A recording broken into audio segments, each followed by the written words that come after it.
السلام علیکم ورحمۃ اللہ وبرکاتہ۔ الحمد للہ رب العالمین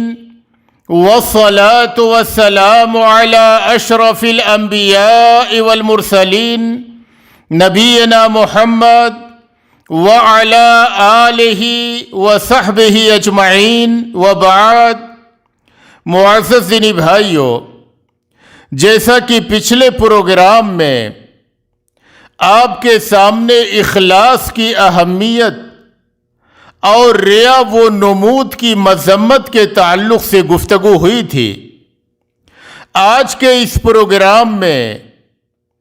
انشاءاللہ اسلاف امت کی زندگیوں سے اخلاص کے چند نمونے پیش کیے جائیں گے۔ جب اخلاص کے تعلق سے گفتگو آتی ہے تو مخلصین میں سر فہرست ہمارے نبی جناب محمد الرسول اللہ صلی اللہ علیہ وسلم تھے۔ آپ صلی اللہ علیہ وسلم کا ہر قول و عمل، آپ صلی اللہ علیہ وسلم کی ہر نقل و حرکت، آپ صلی اللہ علیہ وسلم کی ہر بول اور بات یہ اللہ کی رضا و خوشنودی کے لیے ہوا کرتی تھی۔ آپ صلی اللہ علیہ وسلم مخلصین کے سردار تھے، اور پھر صحابہ کرام اسی طرز عمل پر چلے، اور صحابہ کے بعد دیگر اسلاف امت نے بھی نبی اکرم صلی اللہ علیہ وسلم اور صحابہ کرام کے طریقہ کو اختیار کیا۔ چند نمونوں کے ذکر سے مقصود یہ ہے کہ ہم بھی اخلاص کی اہمیت کو سمجھیں اور اپنی ہر محنت کو، ہر کاوش کو، اپنی ہر عبادت کو اللہ کی رضا و خوشنودی کے لیے خالص کریں، اپنے اندر اخلاص پیدا کریں۔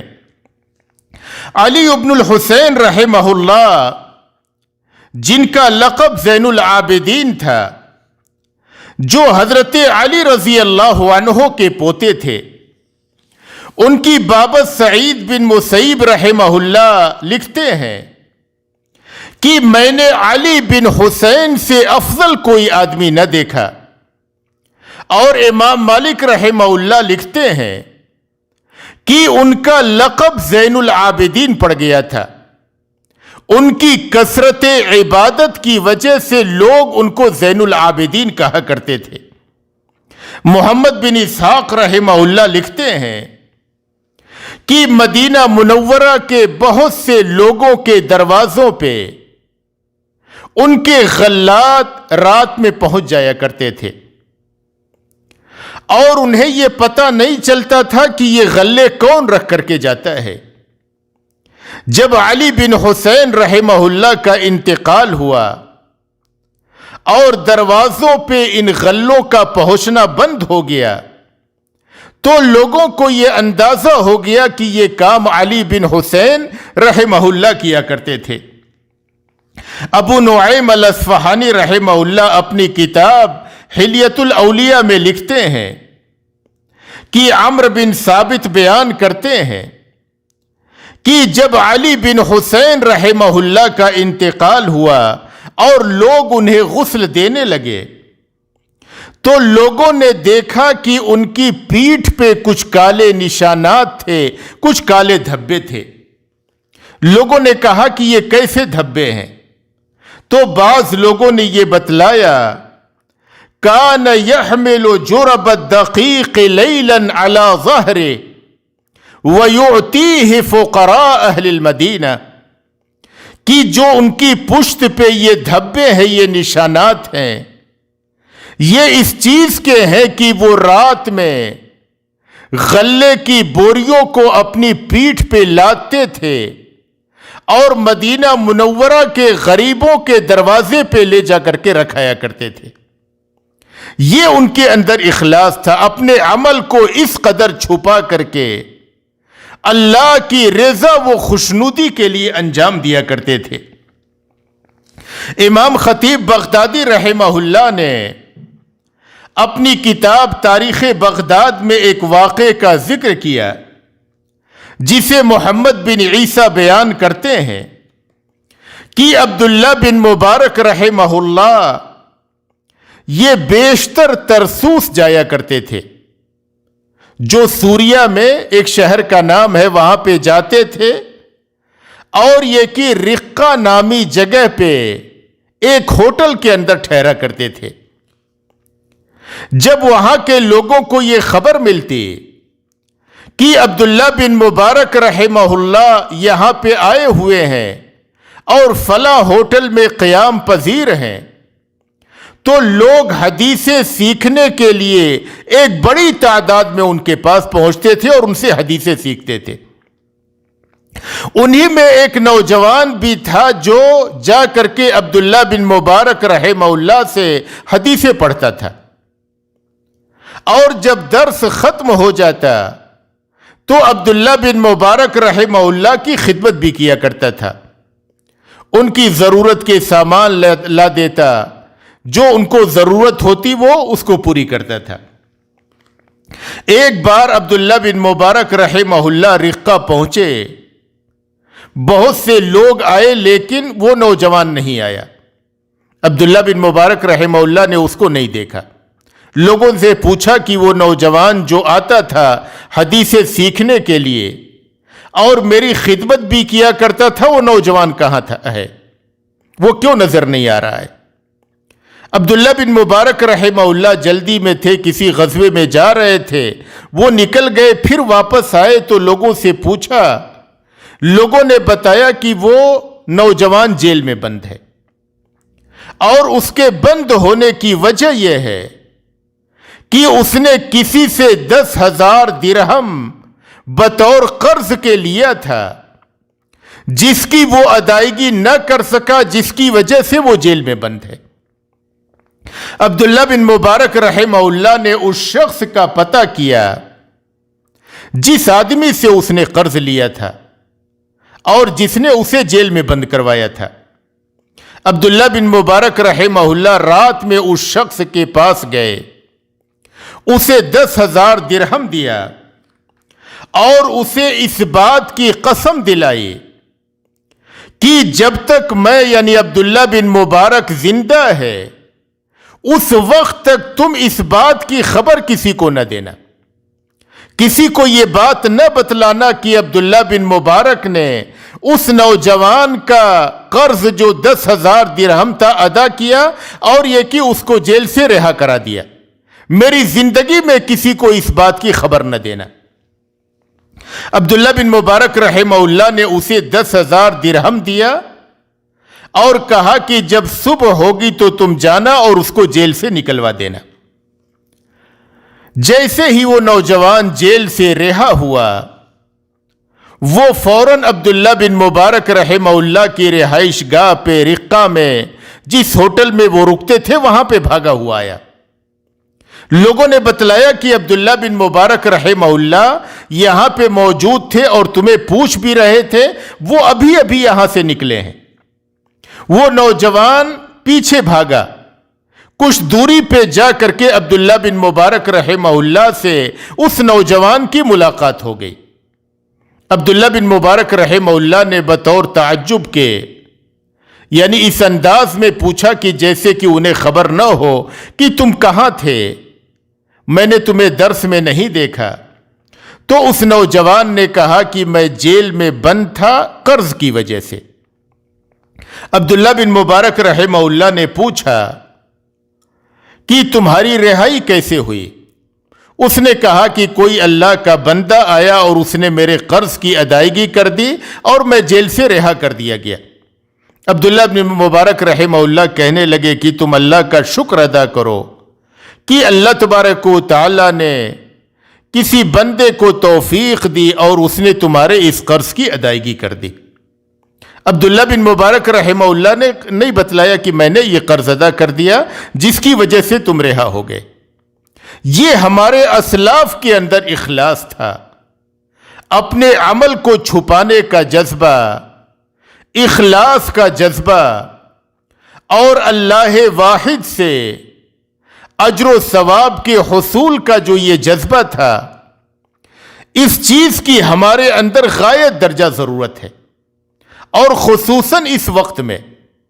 جب کہ ہم بیشتر مسلمانوں کے اندر یہ خرابی پیدا ہو چکی ہے کہ ہم کوئی بھی کام کرتے ہیں اس کی ریا و نمود اور اس کی شہرت چاہتے ہیں، اس کو لوگوں میں دکھانا چاہتے ہیں، جس کی وجہ سے اعمال ضائع اور برباد ہو جاتے ہیں۔ ہم چھوٹا عمل کریں یا بڑا عمل کریں، اگر اللہ سے اس کی رضا چاہتے ہیں تو ہم اپنے اس عمل کو اللہ کی رضا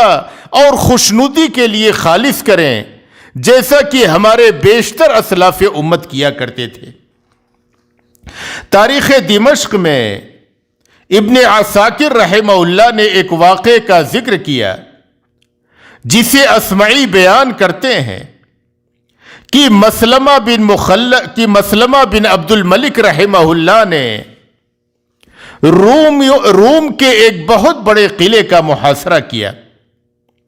لیکن مسلمانوں کو فتح حاصل نہیں ہو رہی تھی۔ رومی قلعے کے اندر بند ہو گئے تھے اور مسلمانوں کو فتح نہیں مل رہی تھی۔ مسلمانوں نے اس قلعے کے اندر اس کی دیوار کو توڑ کر کے ایک سوراخ کیا جس سے آدمی اس کے اندر گھس سکے، لیکن اندر رومیوں کی ایک بڑی جماعت ہے، اس کے اندر ایک آدمی کا گھسنا ایک بہت بڑے خطرے کا پیش خیمہ تھا۔ اگر ایک آدمی اکیلا اس میں گھستا ہے اور اس سے زیادہ گھس بھی نہیں سکتے تھے تو ایک بہت بڑا خطرہ ہے۔ مسلمہ بن عبد الملک نے یہ اعلان کیا کہ کیا کوئی شخص ہے جو اس سوراخ سے اس قلعے کے اندر گھسے اور ہمارے لیے قلعے کے دروازے کو کھول دے۔ ایک شخص اس قلعے کے اندر اس سوراخ کے ذریعے سے اس قلعے کے اندر گھسا، اور یہ کہ تلواروں کا، نیزوں کا، لاٹھیوں ڈنڈوں کا مقابلہ کرتے ہوئے، تمام تر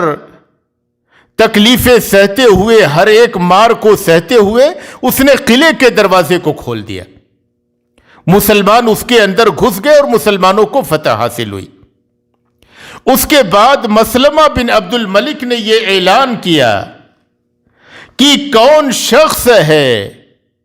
جو اس نقب سے، اس سوراخ سے اس قلعے کے اندر داخل ہوا تھا۔ اسے وہ دیکھنا چاہ رہے تھے اور اس سے ملاقات کرنا چاہ رہے تھے۔ کئی بار اعلان کیا، کوئی شخص نہیں آیا۔ تیسری یا چوتھی بار جب اعلان کیا تو ایک شخص اپنے منہ پہ کپڑا باندھے ہوئے ظاہر ہوا اور اس نے کہا کہ میں 3 بار آپ کو یہ وعدہ دلاتا ہوں کہ آپ میرے نام کا اعلان نہیں کریں گے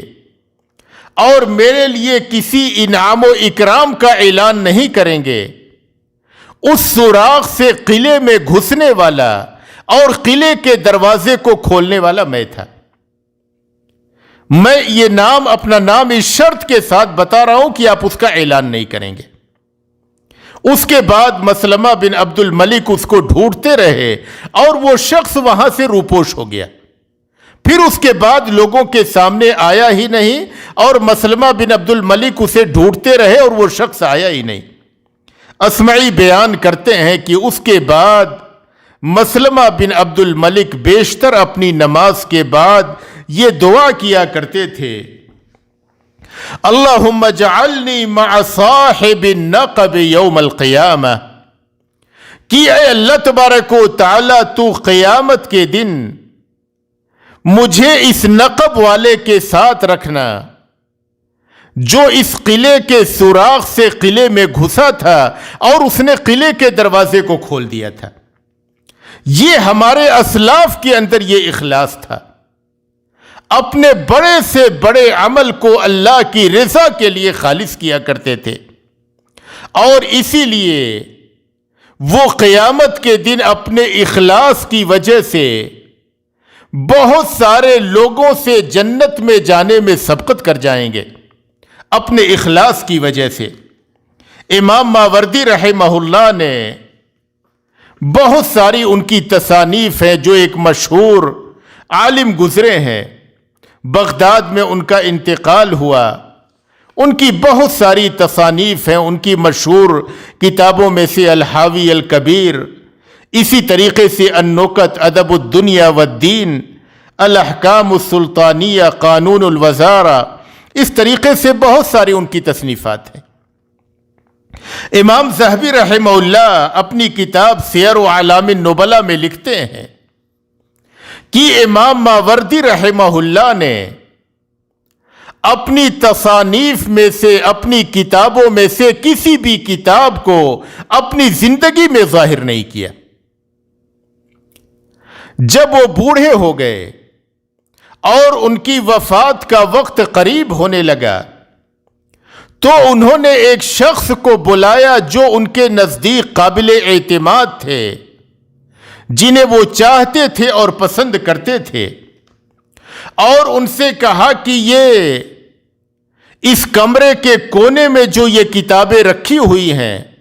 یہ سب کی سب میری تصنیف ہیں، ان کتابوں کو میں نے لکھا ہے، لیکن میں نے ان کو اپنی زندگی میں اس لیے ظاہر نہیں کیا ہے کہ میں اپنے اندر اپنی نیت میں اخلاص نہیں پا رہا تھا، اس لیے میں نے ان تصانیف کو ظاہر نہیں کیا اور یقین کو نشر نہیں کیا ہے۔ ان سے کہا کہ جب میں سکرات کے عالم میں ہوں، موت میرے بالکل قریب آ جائے تو تم میرے پاس آنا اور میرے ہاتھ میں اپنے ہاتھ کو دے دینا، اگر میں تمہارے ہاتھ کو دبا دوں تو تم یہ سمجھ جانا کہ میری نیت میں خلوص پیدا نہیں ہوا ہے، اور میری ان کتابوں کو لے جا کر کے نہر دجلہ میں بہا دینا، اور اگر میں تمہارے ہاتھ کو نہ دباؤں، تمہارے ہاتھ کو چھوڑ دوں، تو یہ اس بات کا میری جانب سے تمہارے لیے یہ اشارہ ہوگا کہ آخری وقت میں میری نیت میں خلوص ہے اور اسی پر میرا انتقال ہو رہا ہے۔ میری ان کتابوں کو تم نشر کرنا اور دنیا میں ان کو ظاہر کرنا۔ یہ ہمارے اسلاف امت کا اخلاص تھا۔ ہم کس قدر محتاج ہیں، ضرورت مند ہیں، اور بالخصوص علماء کرام کہ وہ اپنی نیتوں کو خالص کریں، اللہ کی رضا و خوشنودی کے لیے اپنے ہر عمل کو انجام دیں۔ امام ذہبی رحمہ اللہ اپنی کتاب تہذیب الاسماء واللغات میں لکھتے ہیں کہ امام شافعی رحمہ اللہ یہ فرماتے تھے کہ میری خواہش یہ ہے کہ لوگ مجھ سے علم کو سیکھیں، لیکن میری جانب ایک حرف بھی منسوب نہ کیا جائے۔ کہ یہ بات امام شافعی نے کہی، یہ کتاب امام شافعی نے لکھی، میری جانب ایک حرف بھی منسوب نہ کیا جائے اور لوگ مجھ سے علم کو سیکھیں۔ تو ہر بندے مسلم، خصوصاً علماء و طلباء، اس بات کے غایت درجہ محتاج ہیں کہ وہ اپنی نیتوں میں اخلاص پیدا کریں، اس لیے کہ نبی اکرم صلی اللہ علیہ وسلم کا یہ فرمان ہے، ان اللہ لا يقبل من العمل الا ما كان له خالصا ابتغي به وجهه، کہ اللہ تبارک و تعالی صرف اسی عمل کو قبول فرماتا ہے، وہ کوئی بھی عمل ہو، عبادت ہو، علم دین کی نشر و اشاعت ہو، تصنیف و تالیف ہو، کوئی بھی عمل ہو جو اللہ کی رضا و خوشنودی کے لیے انجام دیا جانا چاہیے، اللہ تبارک و تعالی اسی عمل کو قبول فرماتا ہے جو اللہ تبارک و تعالی کی رضا و خوشنودی کے لیے خالص ہو اور اس کے ذریعے سے اللہ کی رضا چاہی گئی ہو۔ لیکن جس عمل سے ریا و نمود مقصود ہو، دکھاوا یا شہرت مقصود ہو، اس پر کوئی اجر و ثواب نہیں، وہ اللہ کے ہاں غیر قابل قبول ہے۔ اسی لیے نبی اکرم صلی اللہ علیہ وسلم نے ایک دوسری حدیث میں فرمایا کہ جب قیامت کے دن لوگوں کو ان کے اعمال کا بدلہ دیا جا رہا ہوگا، تو اللہ تبارک و تعالی ان لوگوں سے فرمائے گا جنہوں نے اپنے اعمال ریا و نمود اور دکھاوے کے لیے انجام دیے، اللہ ان سے فرمائے گا اذهبوا الى الذين كنتم تراؤون في الدنيا هل تجدون عندهم جزاء، کہ تم ان لوگوں کے پاس جاؤ جن کو دکھانے کے لیے تم اعمال کیا کرتے تھے، دیکھو وہاں پہ تمہیں کوئی بدلہ ملتا ہے، میرے پاس تو کوئی بدلہ نہیں، اس لیے کہ تم نے اپنے اس عمل کو، اپنی عبادت کو، اپنی دعوت و تبلیغ کو، اپنی تصنیف و تالیف کو میرے لیے انجام نہیں دیا، لوگوں کو دکھانے کے لیے، شہرت کے لیے۔ جاؤ ان کے پاس جاؤ، دیکھو تمہارے لیے کوئی بدلہ ہے یا نہیں ہے۔ اللہ تبارک و تعالی سے دعا ہے کہ اللہ تبارک و تعالی ہماری نیتوں میں خلوص للہیت پیدا فرما دے، اللہ تبارک و تعالی ہمیں ریا و نمود، شہرت اور دکھاوے کے جذبے سے محفوظ رکھے، اور ہمیں جب تک اس دنیا میں رکھے ایمان و اسلام پہ رکھے، اور جب ہمارا خاتمہ ہو ایمان و اسلام پہ ہو۔ وآخر دعوانا ان الحمد للہ رب العالمین۔